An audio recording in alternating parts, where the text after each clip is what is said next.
Hello out there in Friendship Village land. This is your voice of Friendship Village coming at you again today. And we're pleased to be here. We're pleased that you're listening in. And like we've said a time or two, we like to brag that we have people who listen to our podcasts who live in New York City and some who live in California. So I assume it's all points in between as well. So thank you for being a faithful follower of this live podcast. We are pleased to have a very important and interesting guest with us today that you'll meet soon. But first of all, we want to start and announce who our sponsor is for this program. And we recognize that a lot of people did a lot of diligent work and planning and execution to get all the residents from the landing and from the pavilion into the new facility being referred to as the Friendship Village Health Center. So that must have been quite a move, and we know that the staff at both facilities were involved, and maintenance was involved, and bus drivers, and well, who else, Mary? I think the lady in the beauty shop was even involved. And Lisa went over there and helped. Lisa helped. Yes. Okay. All right. Anybody that could push wheelchairs or help people get to their rooms. Yeah. They had many people helping.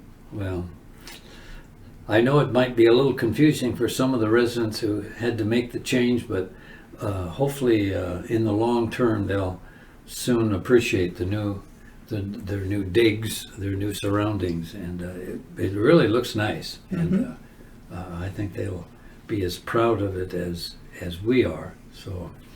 So we take off our hats to all those who are involved with that move on the 31st of January, and we wish all the new residents, we wish them well in their new surroundings. And so, hey, let me just interject here a little joke. Okay. I went to my joke book to see if I could find a joke about a judge. And there weren't many to choose from, but I chose this one. So we're going to talk about a judge. It's not quite like the judge that we have as our guest.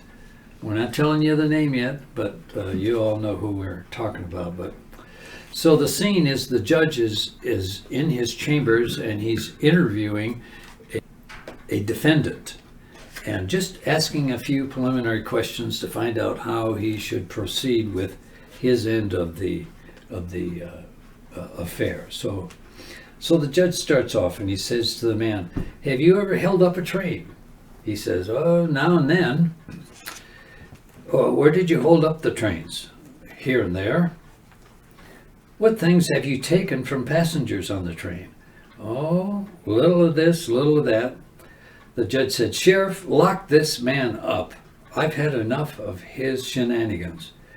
And the guy says, "Hey, Judge, when do I get out of jail?" And the judge said, "Oh, sooner or later."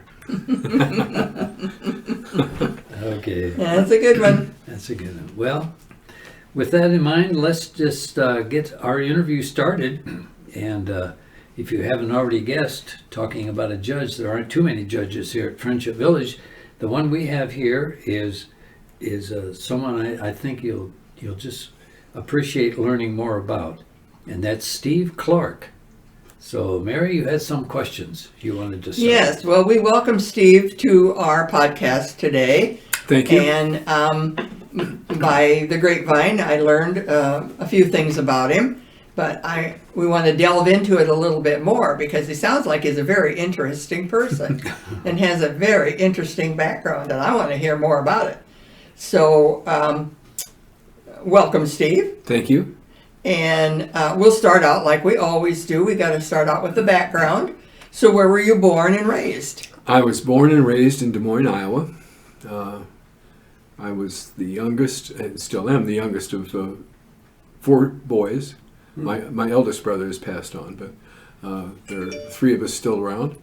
And we were raised on 40th Street in Des Moines, Iowa.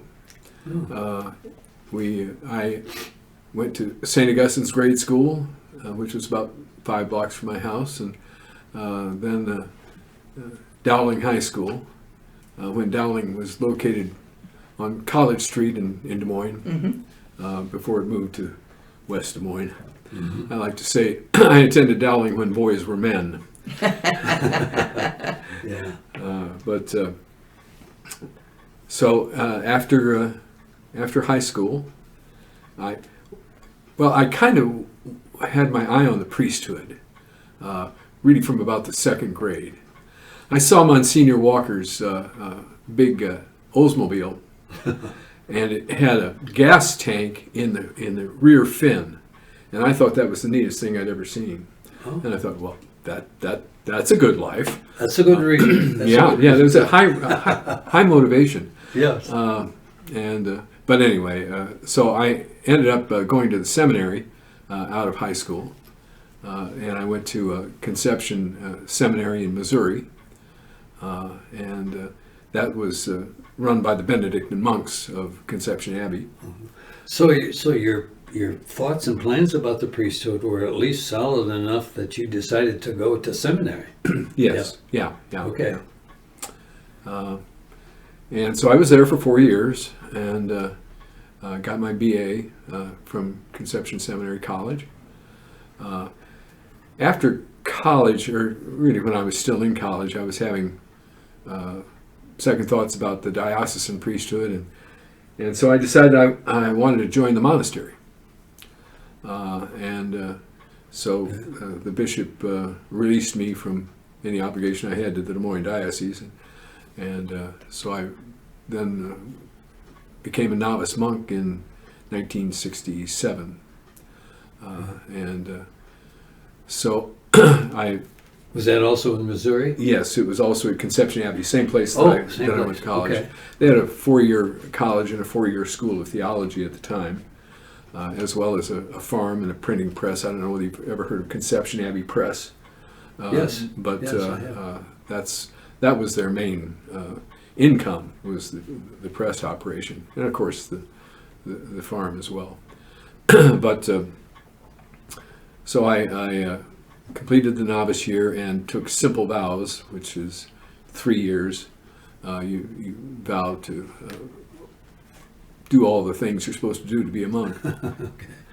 And so I was there, and about 2 years into it or so, I was getting the impression that I was being called elsewhere. That it was maybe when I was having more fun away from the monastery than I was at the monastery. Okay. I knew I was in trouble when I planned a recruiting trip for the seminary. I planned it. It was in Nebraska, but I managed to go through Des Moines to make my brother's St. Patrick's Day party. And that goes to my Irish heritage as well. But anyway, I had plans of going to law school even as a monk, and had the permission of the abbot to take the law school admission test. But I left before that occurred. But I pursued my idea of going to law school. Okay. And so I took the law school admission test in the spring, and I kind of made up my mind that I was either going to go to Iowa or Drake. And it turns out I wasn't smart enough to go to Iowa by 1/10 of a point.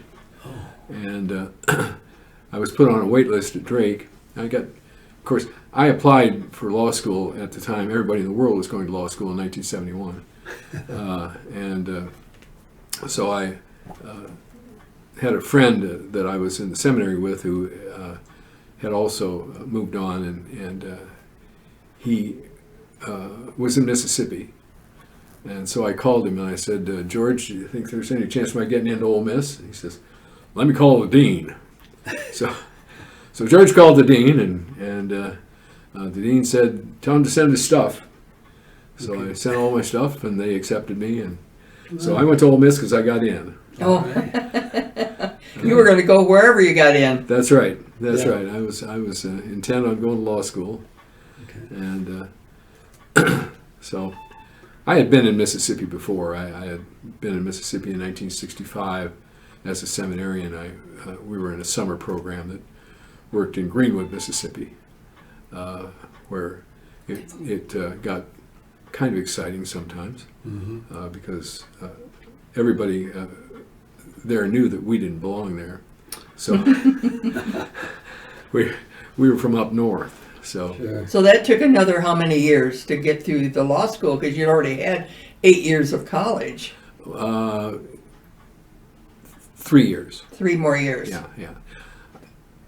And so yeah, I didn't go to school the whole time I was a monk. Your novice year, you don't go to school.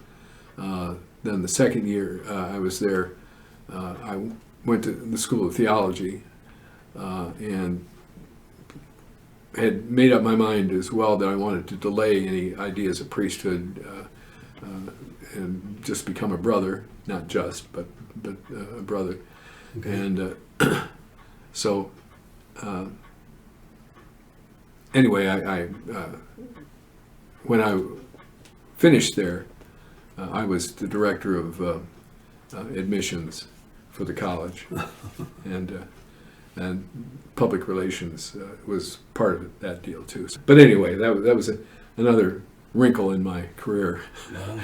Sounds like it was very interesting. I'm really enjoying this, learning about you. And then did you I come? didn't know there were so many wrinkles. I didn't in his life. either. There are more to come. So how did you get your way back to Iowa then? Well, after law school, actually as a senior, third-year law student, I did an internship at the Jackson Hines Youth Court in Jackson, Mississippi. And the judge there took a liking to me, and he wanted to start a public defender program for his youth court. So he asked me whether I would come and do that. And I said, yeah, it's a job. I'll do it, yeah. So that was my first job out of law school, was public defender representing children in juvenile court. Okay. And I did that for about 3 years. My brother, who had graduated from Duke Law School and was in Des Moines in a private practice, kept saying, you ought to come back, you ought to come back, you ought to come back and practice. So finally I just decided to bow to my brother's pressure and leave for Des Moines. Of course, I wasn't smart. If I had stayed in Mississippi another year and a half, I wouldn't have had to take the Iowa bar exam because I would have been admitted by reciprocity if you were 5 years a lawyer. Okay. But I wasn't smart enough to do that, so I came back and I hunkered down in Iowa City for about 2 months and studied for the bar, and fortunately passed. Great. So Great. then I practiced law in Des Moines with my brother for about 3 years. I was on a 3-year cycle. 3 years in the Everything monastery. you did was 3 years. Yeah, 3 years in the monastery, 3 years in law school, 3 years in Mississippi, 3 years in Des Moines, and I got bored with office practice and wanted to get back in the courtroom, and So maybe after 3 years you just get bored with what you're doing. well, I did for a while, yeah. So I asked Patricia to marry me. You met her along the way somewhere. I did. I met her when I went back to Des Moines. Oh. She, we didn't know each other in high school. She was probably a freshman or sophomore when I was a senior. And she went to the girls' school, St. Joseph's Academy. So, but we had mutual friends, and I was at a bar with one of my mutual friends I think it was, one evening before a Halloween party, I think it was.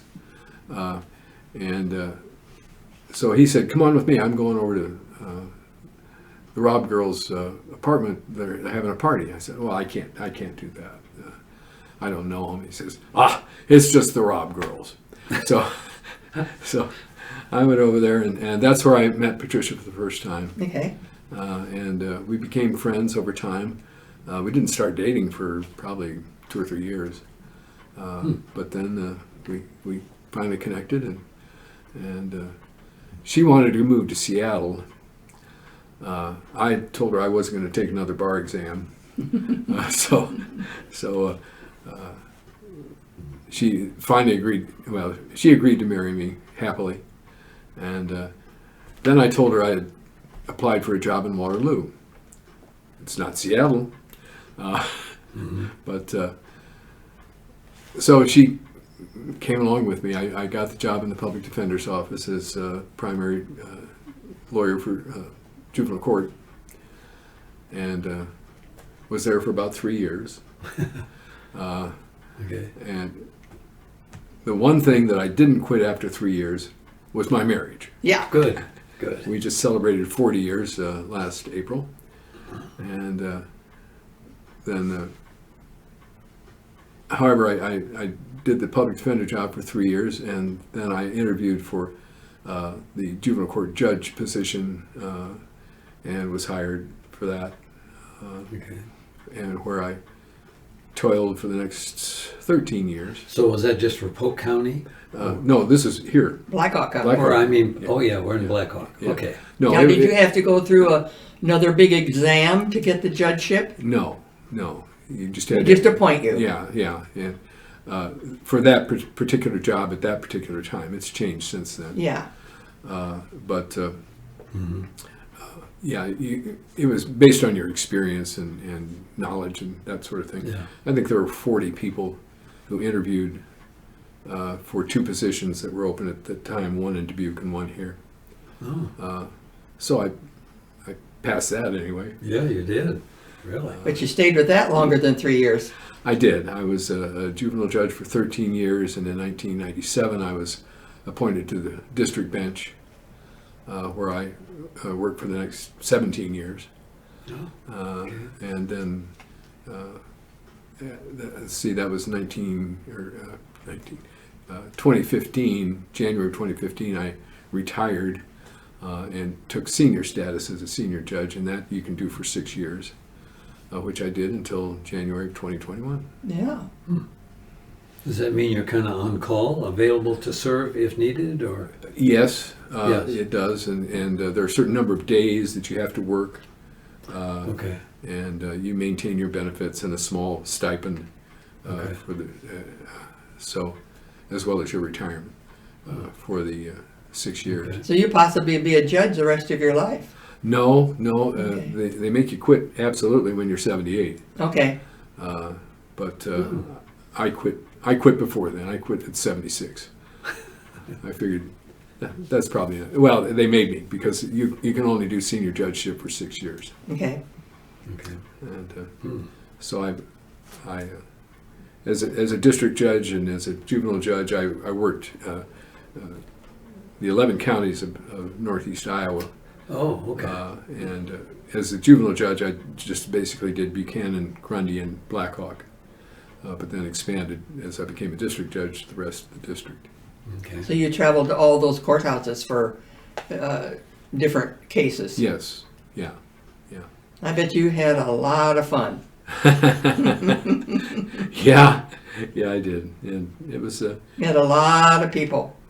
met a lot of people and enjoyed many of them, and so Tried to keep these youth, tried to get them straightened out. right, and tried to protect the little ones Yes. as well. Yes. And the last 6 years, 5 of the last 6 years, I worked on putting together being the lead judge for the Blackhawk County Family Treatment Court, which was a new therapeutic court for families of children whose parents were affected by substance abuse.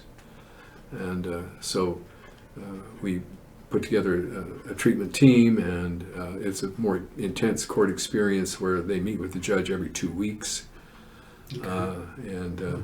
So that was very satisfying as well. Right. So you're not in the formal court setting, you're more in an informal Yes. dialogue Yeah. kind of Yeah. setting. Right. Okay. There are still formal court hearings that go along with it, but Mhm. but mainly it's as you described. Okay. Oh. Well, listen, is there any one person or any experience or circumstance that maybe you can recall in your life early on that sort of steered you in the way of juvenile court kinds of judgeship? I can't really put my finger on it, but I think it was the internship that I did in the youth court in Jackson, Mississippi. Okay.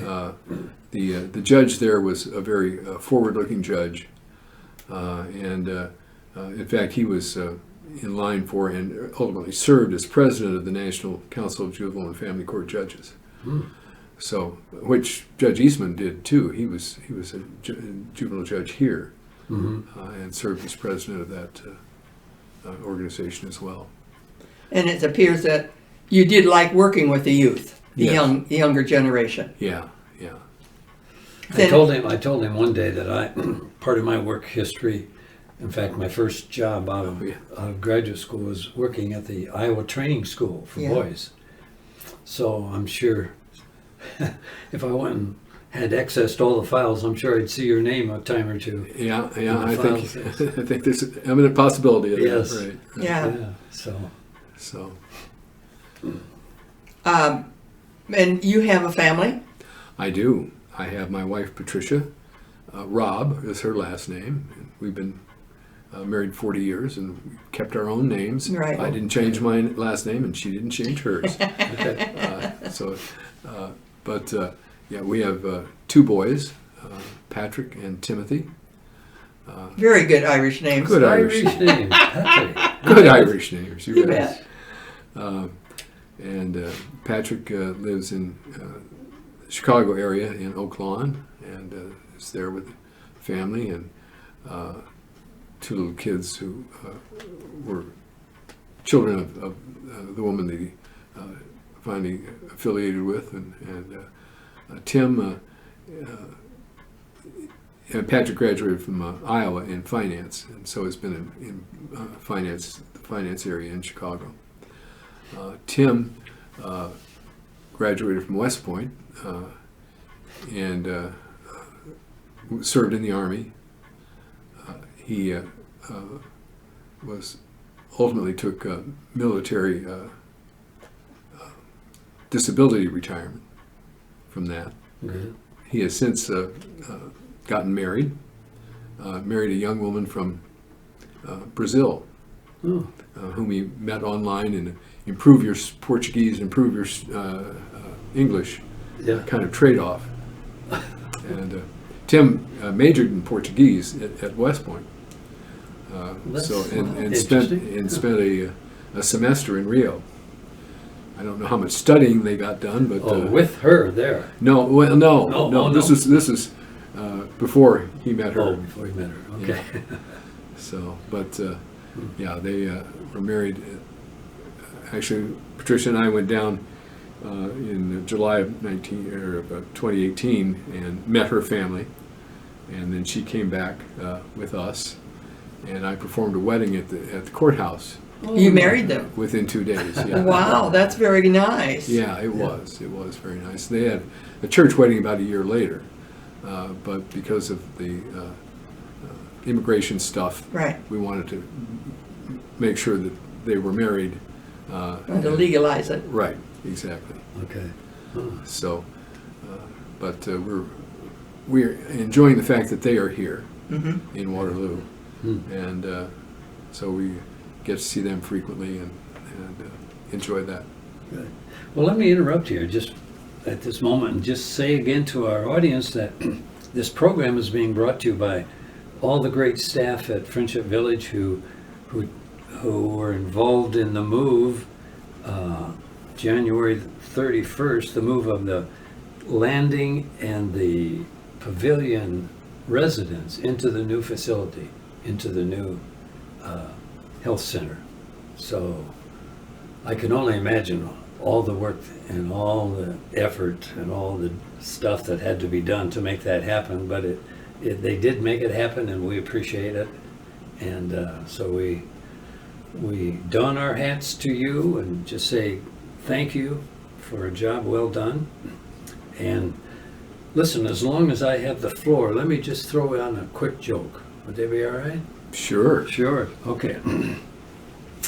So this mother goes into her son's bedroom Sunday morning about 8 o'clock and says, John, it's time to get up for church. And he says, oh, Mom, do I have to go to church? I don't want to go to church today. Now, John, you need to be there. Well, but Mom, nobody really likes me. And I can't say I like the other people that are there either very much. No, Mom, you're going to have to be a little more persuasive. She says, okay, I'll give you 2 good reasons why you need to get up and be at church this Sunday morning. First of all, it's Sunday morning, and this is what you do on Sunday morning. Second of all, you're the pastor there. Okay. Okay. Good old Mom. Good old Mom, yeah. Well, all right. I've got a couple of little stories. Oh, all right. My uncle, Wade Clarke, was a district judge in Des Moines when I was growing up. And there are Wade Clarke stories that went around the courthouse frequently Okay. because he had a real nice sense of humor. And so one day he was sentencing a man for burglary or something like that. And he said, I'm going to sentence you to 10 years. And the guy says, Judge, I don't think I can do 10 years. And Wade said, well, just do the best you can. And one other quick Wade Clarke story. Okay. It was a sentencing hearing, and the defendant didn't like the result of the sentencing. And so on his way out of the courtroom, he said, Judge, you're up. S.O. something. Okay. And the assistant county attorney said, Judge, did you hear what he said? What are you going to do about that? Judge Clarke said, I'm going to deny it. Okay, deny it. Very good. That's very a good idea. Yeah. So So, Steve, you live at the new Terrace building with your wife, Patricia, and when did you move in there? September 28th. Okay. And what prompted you to choose living there? Well, Well, how about just choosing Friendship Village? Yes. yeah. Yeah. Oh, yeah. How about that Well, too? the two kind of go together. Oh, they do. Yeah, All right. yeah. Good. Well, first of all, my wife Patricia has been the mainstay of everything I've ever done. Okay. From the time I was 36 on, so I just wanted to say that, and also that the reason that we are here is because I was feeling vulnerable about my mobility stuff going on. Mm-hmm. So she was supportive of looking for alternative placements.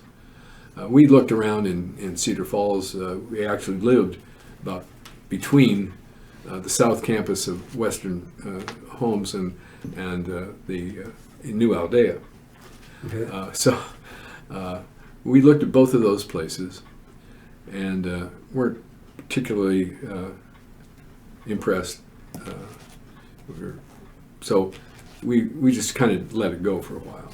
And then I had to have an ankle brace, and so they sent us to Clarke Prosthetics. And that was in March of last year. And we looked over and saw saw the Terrace building. Oh. And Patricia looked at it and says, I could live there. So we decided to find out where there was, because we didn't know anything about Friendship Village. Okay. And I'm glad to see they're doing a lot more advertising. I saw your face on one of the ads there, Mary, as Yes. well. Yeah. Well, his too, yeah. Yeah. Oh, yeah. Phil's too. Mm-hmm. And so we then investigated Friendship Village, and it was the life care Yes. thing that Life care is what sells it. exactly, exactly. And it was a very attractive thing, and so we were able to do it. And so we finally decided to sign up and go with it. Great. And we're very happy that we have. All right. We have enjoyed meeting lots of people, including you two, All right. and we've enjoyed our floor mates and terrace mates and people from Village Lane and people from Village Place. We just I've met lots of people in the last 4 or 5 months, and Right. so we're good. Right. Well, we are glad you chose Friendship Village. We're happy to have you here, and I was so happy to meet you. And we've played games a couple times. Yes, we have. And- Yes, we have. And it's just, this is why we do the podcast, I guess. Our main thing is to interview people, get to know people, and all walks of life. Our little village here just is so full of people with diverse occupations. And now they're all retired and looking to enjoy life, the rest of the life. Right, right. So we're happy to have had you here. Thank you. It's been my pleasure. Okay. Well, I guess we'll bring this to a close, and this seems like a good spot. Plus, we're running out of time. So, as we have said often in the past, as we close, may the good Lord bless and keep you till we meet again. Bye. Bye. Bye. That was really good. I enjoyed that. Yeah, I think our that's good. people that listen to that are going to really be surprised.